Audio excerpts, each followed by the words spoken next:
Iznuđeno pokajanje.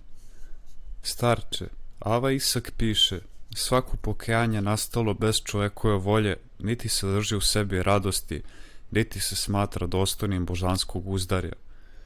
Kako to čovjek može da se kaje bez sopstvene volje? Reč je o čovjeku koji se prinuđuje na pokajanje samo zato što je pao u očima drugih ljudi, ali to čini bez smirenja. Ja to tako razumem. Znači, postoji pokajanje bez naše slobodne volje. Da, to je iznuđeno pokajanje. Na primjer, da bih izbegao neprijatne posljedice, tražim od tebe oproštaj za neko zlo koje sam ti učinio, ali pri tom se iznutra ne menjam. Čovjek izoštren u lukavstvu postupa kao da se tobož kaje i drži se lukavo.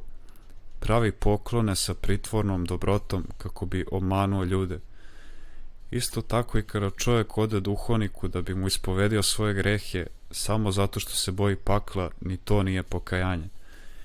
Jer takvom čovjeku cilj nije pokajanje, već to da ne stigne u pakao. Istinsko pokajanje sastoji se u tome da čovjek spoznaši svoj prestup, osjeti bol, zamoli Boga za oproštaj, a potom se ispovedi. Tako dolazi božanska uteha. Zato uvek savjetujem ljudima da se kaju i ispovedaju. Nikada im ne savjetujem samo ispovest.